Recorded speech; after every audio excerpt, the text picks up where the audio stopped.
warga desa Sukawudi. Perkenalkan, nama saya Hendrik, dan ini adalah kisah pertama yang akan saya bagikan di Do You See What I See. Sebelumnya saya mau klarifikasi, cerita ini bukan murni cerita dari yang saya alami sendiri, tetapi juga cerita dari pengalaman almarhumah mama saya, dan juga ada cerita dari adik saya. Tapi bisa dipastikan cerita ini semua adalah berdasar pengalaman yang sebenarnya, karena mama saya memang gak suka berbohong dan gak pernah menakut-nakuti anak-anaknya soal hantu-hantuan. Pengalaman ini pun baru mama ceritakan karena kita anak-anaknya yang saat itu sudah mulai dewasa, dan walaupun penakut, tetapi semua memang suka genre horor, yang kemudian suka bertanya-tanya apa mama pernah ada pengalaman yang bersinggungan dengan hal-hal paranormal. Dan beliau bilang banyak, karena dulu masa kecil beliau tinggalnya di Belitung, yang lumayan tergolong seram pada saat itu. Sedangkan untuk pengalaman adik saya, ada banyak orang yang turut mengalami saat kejadian terjadi, jadi bisa dipastikan ini real. Oke, saya mulai dengan pengalaman dari almarhumah mama saya ya.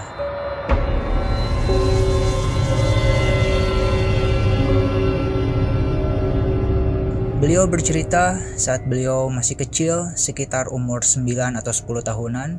Di suatu malam, seperti biasa anak-anak seumuran mereka bermain di luar. Dan ada banyak juga para orang dewasa yang juga sedang mengobrol. Tiba-tiba, ada satu orang tetangganya, kita sebut saja namanya si A, yang entah dari mana, tiba-tiba si A ini berlari terbirit-birit. Ia berteriak dan meracau tidak jelas, seperti ketakutan akan sesuatu. Para tetangga termasuk para anak kecil tersebut yang kebetulan memang sedang ada di sana pun jadi terfokus pada si A. Dan mereka bertanya-tanya ada apa, tetapi si A hanya menoleh ke kiri dan ke kanan sambil menunjuk ke belakang dan terus berlari. Ia tidak menghentikan larinya dan masuk ke rumahnya sendiri, kemudian membanting pintu, bersembunyi di balik pintu rumahnya. Para tetangga yang bingung pun menghampiri, mengetuk pintu dan bertanya ada apa, tetapi si A hanya tetap berteriak-teriak tidak jelas. Tetangga-tetangga yang penasaran pun mengintip dari jendela. Mereka melihat orang-orang yang serumah dengan si A menghampiri dan berusaha menenangkannya. Tetapi tidak bisa. Si A tetap berteriak sambil terus melihat keluar jendela.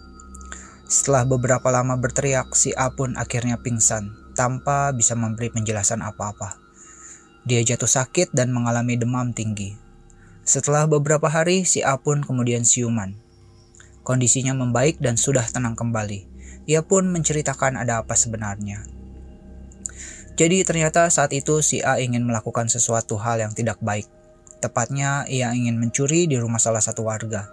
Dan saat dia akan melakukannya, dia tiba-tiba melihat ada sesosok entah dari mana seperti bayangan yang tinggi besar dan hitam pekat, yang kemudian berlari ke arahnya.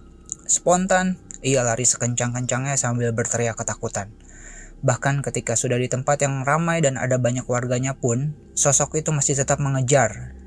Dan ia sempat berpikir kebingungan mengapa sepertinya orang lain tidak ada yang bisa melihat sosok itu. Jadi sosok yang mengejar itu hanya dapat terlihat olehnya sendiri. Kerabatnya pun kemudian mengusulkan agar ia datang kepada yang punya rumah untuk meminta maaf. Dan ketika ia ke sana, yang punya rumah bahkan tidak tahu bahwa ada sesuatu yang menjaga rumahnya. Setelah kejadian itu, masih banyak kisah horor mama ketika di pulau tersebut. Karena beliau dan teman-temannya suka bermain di luar rumah meski hari sudah gelap. Tipikal permainan anak-anak umur 10 tahunan gitu deh.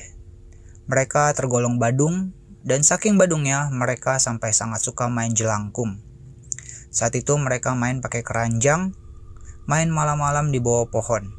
Bila keranjang tersebut menjadi berat, berarti sudah ada yang mengisi. Dan mulailah mereka bertanya macam-macam. Tapi terkadang sesuatu yang datang mengisi keranjang tersebut tidak mau pulang saat permainan mau mereka selesaikan.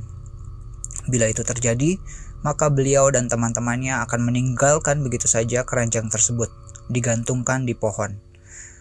Luar biasanya, terkadang ketika keesokan harinya mereka ingin main lagi, ternyata keranjang tersebut masih berat. Sesuatu yang masuk kemarin itu masih belum pergi, masih mengisi keranjang tersebut. Bila itu terjadi, biasanya mereka tidak jadi main dan tetap meninggalkan keranjang itu tergantung di sana. Sampai sesuatu itu pergi sendiri, baru mereka mau mulai main jalangkung lagi. Ya, sebadung itulah mereka. Lalu singkat cerita, beliau beranjak dewasa dan pindah ke Jakarta. Sebelum menikah, beliau tinggal di rumah orang tuanya yang adalah almarhum kakek saya. Di rumah ini, beliau hanya menceritakan satu cerita, di mana pada suatu malam saat beliau ingin buang air kecil, beliau melihat ada sesosok yang bersinar hijau, sedang duduk menghadap meja di bangku ruang makan. Sosok hijau tersebut berupa sesosok pria tua yang berjanggut, memakai jubah yang menurut beliau kelihatannya kuno sekali. Beliau bingung, jubah apa? Kok aneh seperti itu? Tapi beberapa tahun kemudian, beliau baru tahu kalau itu seperti jubah kebesaran kerajaan di zaman dulu. Beliau tahu tentang jubah kebesaran ini pun hanya dari film-film action yang bertahun-tahun kemudian baru beliau saksikan di televisi. Saat itu beliau terdiam dan sempat pandang-pandangan mata dengan sosok hijau tersebut. Herannya, beliau tidak merasa takut sama sekali. Beliau berkata auranya justru terasa sangat familiar. Dan dengan tenang beliau kemudian menyalakan lampu dan sosok tersebut menghilang. Penasaran? Mama saya matikan kembali lampunya, tapi tidak ada apa-apa. Kemudian beliau menghampiri ke tempat di mana sosok itu terlihat tadi, diusap-usap bangkunya. Ada terasa hangat, tapi tidak ada apa-apa. Beliau kemudian ke kamar kecil dan setelahnya pergi kembali tidur. Jadi malam itu kisahnya hanya seperti itu. Kemudian singkat cerita beliau akhirnya menikah. Setelah menikah, beliau pindah ikut ke rumah suaminya, papa saya, almarhum papa saya. Rumah ini masih dekat dengan rumah almarhum kakek saya, hanya beda beberapa rumah saja. Di rumah ini mama saya tidak mengalami apa-apa, tetapi asisten rumah tangganya yang justru mengalami sesuatu hal yang boleh dibilang mengerikan. Asisten rumah tangga tersebut kita panggil saja Mbak B. Mbak B ini tinggal, jadi dia nginap gitu, dan dia memiliki seorang anak perempuan tunawicara yang ikut tinggal di rumah tersebut. Rumah ini seperti rumah 3,5 lantai pada umumnya. Di bagian atas dijadikan tempat mencuci dan menjemur baju. Di lantai 3 ada gudang, ada kamar Mbak B, dan ada kamar kosong yang biasa dipakai tempat menggosok baju.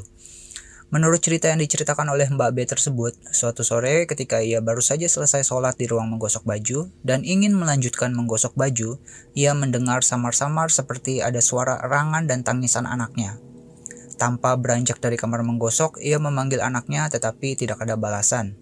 Meski demikian, suara isakan tangisnya tetap terdengar. Khawatir anaknya terluka atau ada apa, ia pun keluar dari ruangan menggosok dan berniat menghampiri. Tetapi betapa kagetnya ia saat melihat anaknya sedang berdiri menangis di tangga yang menuju ke lantai atas. Ia melihat di atas tangga ada sesosok seperti dirinya sendiri dengan mata merah membelalak, sedang turun sambil menjulurkan tangannya seperti ingin mencekik anak perempuannya tersebut. Langsung saja ia berteriak dan langsung berlari menghampiri sang anak. Lalu ia ucapkan ayat-ayat doa. Mama saya tidak tahu apa yang diucapkannya, mungkin ayat kursi. Mendengar keributan itu, almarhumah mama saya bergegas naik untuk melihat dan bertanya, "Ada apa?" teriak-teriak. Sosok itu sempat terlihat oleh beliau sebelum akhirnya menghilang begitu saja. Setelah kejadian itu, suasana jadi mengerikan dan kemudian anak Mbak B tersebut jatuh sakit. Panas tinggi selama beberapa hari. Mbak B tersebut kemudian minta berhenti karena takut. Dan meski kemudian tidak ada kejadian apa-apa lagi, namun akhirnya karena berhubung papa pindah kerja ke daerah yang jauh, akhirnya rumah itu pun dijual dan keluarga mama pun pindah ke salah satu daerah di Tangerang, dekat dengan pabrik di mana papa bekerja. Saat pindahan, ketika sedang menurunkan barang dari mobil sewaan, ada tetangga yang melihat dan menghampiri, berkenalan dan berbincang dengan papa dan mama. Di sana akhirnya papa dan mama tahu mengapa rumah ini dijual dengan harga agak miring.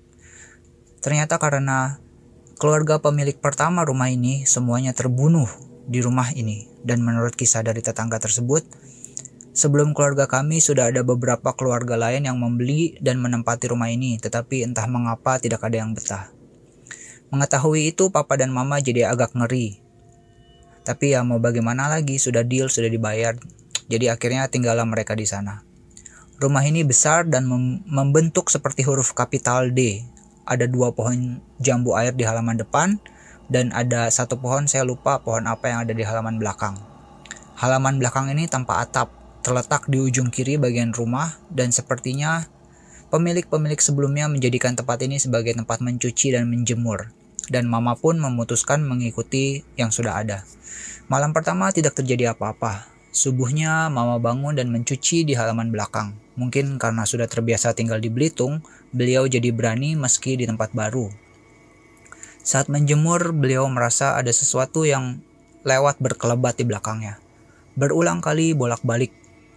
Tapi beliau cuekin aja dan tetap melanjutkan aktivitasnya. Beberapa lama berlangsung seperti itu sampai akhirnya gangguan itu hilang sendiri. Kemudian pohon di belakang itu ditebang dan halaman belakang itu dijadikan sebagai tempat pelihara ayam. Waktu berjalan dan meskipun suasana tenang tanpa ada gangguan hal mistis apapun, tetapi Mama saat itu kemudian menderita suatu penyakit yang membuat tangannya menjadi tidak normal. Tangan Mama menjadi kaku dan tidak bisa menggenggam apapun. Lalu suatu hari, suasana tenang tersebut kembali terusik ketika suatu saat di dini hari, sekitar pukul 2 atau 3 pagi, Papa saya terbangun dan berdiri bertumpu pada meja. Terusik dengan terbangunnya Papa, Mama saya pun terbangun dan bertanya, "Mau apa, Pa?" Papa membalas, "Mau buang air kecil." Tetapi yang membuat Mama heran, Papa hanya diam mematung bertumpu pada meja. Papa yang memang punya sakit jantung, ternyata terkena serangan jantung pada saat itu. Beliau mengompol dan terjatuh menimpa Mama. Saya yang masih kecil saat itu dipanggil Mama untuk bangun, untuk memanggil kakak-kakak saya yang tidur di kamar lain. Memanggil mereka untuk meminumkan obat jantung ke Papa saya. Kenapa bukan saya? Jelas karena saya masih terlalu kecil, umur saya hanya sekitar 5 atau 6 tahun saat itu. Dan kenapa bukan Mama saya yang memanggil? Itu karena Papa saya sempat berdiri dan berkata mau buang air kecil, tetapi tiba-tiba ia mengompol dan tumbang menimpa Mama saya. Mama saya yang bertubuh kecil tidak kuat mendorong Papa, terlebih juga karena tangan Mama yang tidak normal tersebut. Hal aneh yang saya benar-benar ingat adalah saya bisa terbangun dengan cepat ketika mendengar Mama meneriakkan nama saya. Dan saya kecil bisa mengerti begitu gawatnya situasi saat itu. Saya pun bergegas berlari menuju pintu. Tetapi entah kenapa saya hanya berlari berputar di tempat. Saya ingat benar perasaan saat itu. Saya ingat benar situasi saat itu. Jelas sekali tergambar di ingatan saya memandang ke arah pintu dan berlari seakan menuju ke sana. Tetapi sebenarnya saya hanya berlari berputar di tempat. Saya nggak tahu mengapa saya nggak bisa mencapai pintu. Apa karena saya terbangun mendadak atau entah ada apa. Sampai akhirnya teriakan Mama menyadarkan saya dan saya berhasil mencapai pintu dan kemudian memanggil kakak-kakak saya. Sayangnya saat itu sudah terlambat dan akhirnya Papa saya meninggal. Saya sering kali bingung sendiri atas peristiwa itu. Apa mungkin karena saya terlambat memanggil kakak hingga akhirnya Papa tak tertolong. Meski sampai sekarang saya masih menyalahkan diri sendiri, tetapi tentu saja tidak ada yang menyalahkan saya. Malam-malam awal sepeninggal Papa saya, Mama saya selalu merasa kalau Papa saya seperti masih ada di kamar. Hawanya masih seperti itu. Dan suatu malam ketika kami sudah tertidur, Mama terbangun karena merasa kok kamar panas sekali meski ber-AC. Posisi beliau saat itu tidur menyamping memeluk anak-anaknya. Dengan mata tetap terpejam, Mama ingin membalikkan badan, tetapi nggak bisa. Kayak seperti ada seseorang di belakangnya. Beliau terus mencoba tapi tetap tidak bisa. Sampai akhirnya ia membuka mata dan melihat ternyata bukan hanya Mama saya, bukan hanya beliau yang memeluk anak-anaknya. Karena ternyata dari belakang tubuh Mama ada sesosok transparan yang ikut memeluk anak-anaknya dari belakang tubuhnya. Mama hanya dapat melihat lengan dengan setelan kemeja dan tangannya terbungkus sarung tangan kain warna putih. Dek. Sekejap Mama kaget, teringat setelan yang dipakaikan ke almarhum Papa, sama persis. Tetapi beliau tetap berusaha tenang. Beliau lalu berkata, "Jangan dekat-dekat, kasihan anak-anak." Sedetik, 2 detik, sosok transparan itu kemudian menghilang. Mama masih belum berani untuk membalikkan badan. Tunggu lagi, sedetik, 2 detik. Beliau kemudian memberanikan diri untuk membalik badan dan sudah tidak ada apa-apa. Sejak kejadian itu, tidak ada lagi penampakan yang seperti itu. Semua tenang, tidak terjadi apa-apa. Setelah lewat masa berkabung, teman-teman kakak saya mulai ada yang datang kembali untuk main di rumah seperti biasa. Kadang menginap, kadang bergadang, main gitar, ngobrol, main kartu. Terkadang sudah larut malam pun mereka masih saja berisik. Suatu kali, saat itu sudah di atas jam 1 malam, mereka sedang asik-asiknya main dan bercanda, ribut dan berisik seperti biasa. Tiba-tiba dari dapur terdengar bunyi alat-alat dapur yang seperti terjatuh. Awalnya mereka mengira itu tikus, tetapi bunyinya nggak berhenti sampai di sana. Bunyinya berlanjut sampai kakak saya dan teman-temannya yang awalnya masih berisik dan acuh, jadi pada diam dan kemudian melihat keluar. Di dapur mereka melihat itu alat-alat masak, wajan, panci, semuanya terbang-terbangan seperti ada yang lempar-lempar dan banting-banting. Tetapi nggak ada siapa-siapa di sana. Mereka pun menjadi ketakutan dan memutuskan untuk bubar. Mereka beranggapan itu almarhum papa saya yang marah dan banting-banting barang karena mereka berisik. Sejak malam itu mereka tidak berani ngumpul di dalam rumah lagi. Mereka ngumpulnya di seberang rumah, di pinggir jalan, di luar rumah teman kakak saya. Di situ mereka masih seperti biasa gitaran, ngerokok, ngobrol. Kakak saya pun ikut ada di sana. Suatu saat kakak saya dilempari buah jambu dari pohon halaman depan rumah saya. Padahal itu terpisah jarak sekitar 5 meter. Kalau jatuh pun nggak mungkin sejauh itu kan.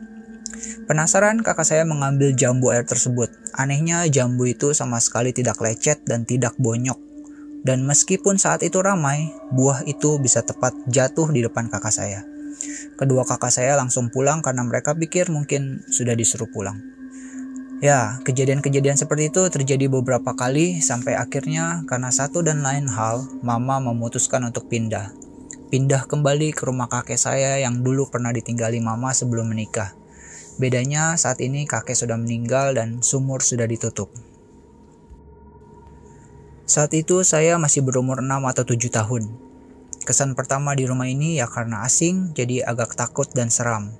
Saya, mama, dan adik-adik saya tidur di satu kamar di lantai 2. Setiap malam kalau terbangun ingin ke toilet, saya pasti akan membangunkan mama untuk menemani ke kamar mandi yang ada di lantai 1. Selalu seperti itu, dan tidak pernah alami apa-apa. Sampai suatu saat saya kelas 3 atau 4 SD, pikiran kecil saya saat itu saya sudah merasa besar gitu. Masa ke toilet harus terus ditemani mama? Akhirnya saya memberanikan diri turun sendiri untuk buang air kecil. Itu sekitar jam 1 atau jam 2 malam. Rumah ini kalau malam hanya menyalakan beberapa lampu bohlam kuning watt kecil di beberapa titik rumah. Dan dengan diterangi oleh sinar lampu bohlam kuning tersebut, saya menuruni tangga untuk menuju ke toilet. Remang-remang saya harus melewati ruang makan dan dapur. Di samping dapur ada kamar mandi. Di atas dapur di lantai 2 itu dijadikan jemuran. Jadi kita jemurnya indoor, beratapkan PVC plastik gitu. Dan dari bawah, dari arah toilet, kita bisa melihat ke arah tempat jemuran tersebut. Masuklah saya ke kamar mandi dan melakukan apa yang saya mau lakukan. Setelah saya selesai, dengan lega saya berjalan santai keluar dari kamar mandi. Berjalan melewati dapur. Dan saat itu, dari atas tempat jemuran, seperti ada sesuatu yang jatuh. Atau mungkin tepatnya seperti ada yang turun dengan cepat. Tepat di belakang saya. Saya masih ingat perasaan saat itu. Saya kaget dan saya benar-benar merasa dalam bahaya dan takut sekali. Seketika saat itu saya merinding. Sebelumnya saya sudah sering merasakan seperti apa merinding itu. Bahkan sampai saat ini kalau saya mendengar cerita-cerita seram, saya sering merinding. Tapi belum pernah saya merinding seperti saat itu. Sepertinya dari ujung kaki sampai ujung rambut, saya merinding semua. Bahkan sampai saat ini kalau saya ingat kejadian itu, saya akan merinding. Ya, bahkan saat ini, saya merinding. Saat itu saya tidak berani menengok ke belakang. Saya nggak peduli itu apa, dalam pikiran saya hanya lari. Dan dalam sepersekian detik itu, saya seperti jadi The Flash, langsung berlari dan menaiki tangga, langsung lompati 2-3 anak tangga sekaligus. Masuk kamar dan tidur dekat-dekat mama. Sejak saat itu sampai saya menginjak kelas 5 SD, setiap saya mau ke WC malam-malam pasti saya bangunkan mama untuk temani. Dan sejak saat itu juga, entah berhubungan atau tidak, saya jadi sering ketindihan. Dalam semalam bisa berkali-kali ketindihan. Habis ketindihan, tidur, ketindihan lagi. Bangun lagi, tidur lagi, ketindihan lagi, seperti itu. Bahkan saat tidur siang pun sering ketindihan. Terus begitu sampai saya mulai masuk SMA. Dan ketindihan itu berangsur-angsur berkurang. Tapi selama proses ketindihan bertahun-tahun itu saya nggak pernah ada lihat apa-apa, hanya ketindihan saja. Kejadian malam di dapur itu pun saya tidak berani ceritakan kepada mama atau saudara yang lain. Sampai masuk SMA baru saya berani ceritakan. Kalau sekarang udah hampir nggak pernah ketindihan, sesekali aja. Lanjut cerita, kemudian saya lulus SD. Ini tahun 95 atau 96 ya, jadi tidak ada handphone saat itu. Dan saat masa itu ada acara perpisahan dari sekolah. Kami menginap 2 hari 3 malam di suatu daerah di puncak. Kamar cewek dan cowok dipisah. Kamar cowok itu berbentuk persegi panjang, bersebelahan dengan kebun dibatasi dengan kaca yang diberi tirai. Malam pertama itu entah karena kami semua kecapean atau sebenarnya semua ketakutan, tetapi anak-anak tidak ada yang bersuara. Saya berpikir mungkin semuanya sedang berusaha untuk tidur ya. Tak lama, entah hanya saya atau ada teman saya lain yang dengar, ada suara wanita tertawa mengikik, melengking dari arah kebun. Seperti suara Miss Kay, atau memang suara Miss Kay. Saat itu juga saya merasa takut dan langsung merapatkan diri ke teman saya yang di sebelah.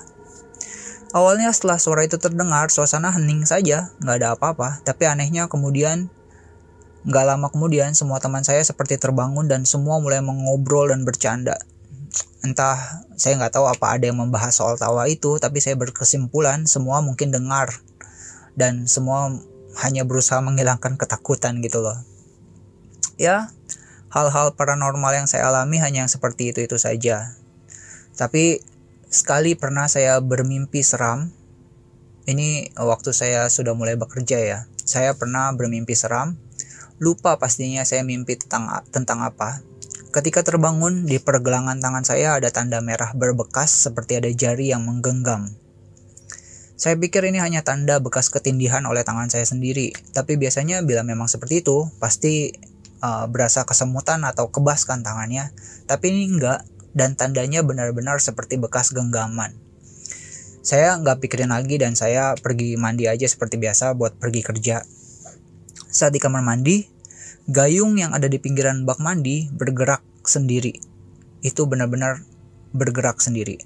Saya tahu kalau hal itu bisa saja terjadi karena ada air dan udara di celah di bawah gayung. Tapi seumur-umur, kejadian itu hanya sekali itu saja saya pernah lihat sendiri secara langsung. Entah apakah itu hanya kebetulan saja. Oke, selanjutnya cerita dari adik saya ya. Saat itu tahun 2005, adik saya masih kelas 2 SMK di salah satu sekolah di Jakarta Barat.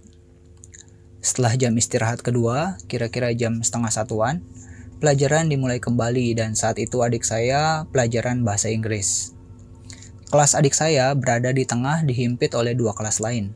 Yang belakang sedang pelajaran ekonomi, sedangkan yang depan sedang pelajaran matematika. Pada tahun 2005 itu masih ada istilah guru killer, artinya guru yang disegani karena tegas atau galak. Nah, guru-guru ini bisa dibilang sebagai guru killer. Saat itu, guru pelajaran bahasa Inggris yang mengajar di kelas adik saya sedang hamil tua. Adik saya duduk di barisan kedua dari belakang, dan di belakangnya ada meja berkursi yang memang dikosongkan.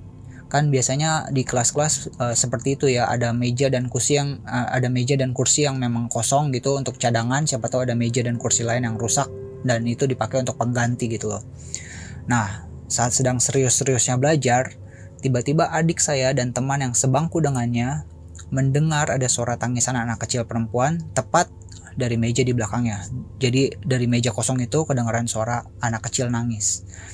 Awalnya hanya mereka berdua yang mendengar karena suaranya kecil gitu. Tapi karena suasananya yang memang sedang hening, akhirnya satu kelas semua dengar dan murid-murid mulai ribut. Guru yang mengajar saat itu yang sedang hamil tua masih belum percaya dan meminta semua diam supaya bisa dengar lebih jelas. Siapa tahu itu suara tangis dari murid kelas sebelah yang sedang dihukum. Tiba-tiba suara tangisnya menjadi lebih kencang dan bukan suara tangis anak kecil lagi, tapi sudah menjadi suara tangis orang dewasa. Dan suaranya memang berasal dari meja kosong di pojok itu. Akhirnya semua murid ketakutan dan mereka semua lari keluar kelas, termasuk ibu gurunya. Ibu gurunya seharusnya lebih takut ya karena dia sedang hamil tua kan. Nah, lalu anak-anak kelas sebelah yang pelajaran ekonomi juga ikutan keluar. Karena mereka juga dengar suara tangis itu. Mereka juga awalnya berpikir kalau itu suara dari kelas adik saya dan ada murid yang dihukum menangis gitu. Tapi karena mereka melihat murid-murid dari kelas adik saya pada keluar, mereka pun ikutan keluar gitu. Nah, kan mereka semua dari keluar nih. Kelas kosong dong, tapi suaranya masih kedengeran. Ada suara tangisan gitu masih kedengeran. Nah, murid-murid tuh pada berisik tuh ngobrol gini, ketakutan kan segala macem. Nah, ternyata murid-murid dari kelas matematika nggak keluar karena mereka nggak mendengar dan posisi kita tuh ada di belakang mereka, jadi mereka nggak tahu kalau kita pada keluar gitu loh. Nah, ada sekitar 10 menitan mereka di luar. Suaranya itu kemudian sudah tidak terdengar lagi. Lalu mereka memberanikan diri untuk masuk. Mereka mikir nih, guru-gurunya kan mikir juga kan, oh ini ada yang isengin kali nih murid nih. Akhirnya coba mereka ngecek ke belakang, berharap ini cuma prank dari murid gitu loh. Berharap ada handphone. Ya, tahun itu udah ada handphone ya, masih yang model Symbian. Atau mungkin siapa tahu ada alat lain di kolong atau sekitaran meja tersebut yang dipakai untuk memutar suara tangis tadi gitu. Tapi nggak ada apa-apa. Jadi entah suara apa yang mereka dengar saat itu. Jadi seperti itu pengalaman horor yang saya dan anggota keluarga saya alami. Mungkin kurang seram dan kurang menakutkan ya. Memang seharusnya kita nggak boleh takut oleh setan atau hantu-hantu tersebut, karena bagaimanapun derajat kita lebih tinggi dari mereka. Dan lagi yang lebih menakutkan adalah mereka para serigala berbulu domba. Dalam hal ini tepatnya adalah setan berkulit manusia yang tega menyakiti, memanfaatkan dan bahkan menghilangkan nyawa sesamanya manusia. Seperti yang telah dialami oleh salah satu adik saya yang meninggal karena serangan bom bunuh diri di Jimbaran, Bali pada Oktober 2005. Setan-setan berkulit manusia seperti otak dari pelaku teror itulah yang seharusnya kita takuti. Karena dari luar mereka seperti kamu dan aku, sama sekali tidak terlihat dalamnya ternyata penuh dengan dendam dan hasutan yang melahirkan kebencian. Oke, para warga desa Sukawedi, sukses terus buat kalian dan sukses terus juga buat tim Do You See What I See. Tolong dibantu subscribe YouTube saya juga ya, nama channelnya sesuai dengan nama saya, Hendrik Helmi. Bila kalian suka, lain kali saya ceritakan pengalaman horor dari teman dan saudara saya yang lain. Terima kasih, bye guys.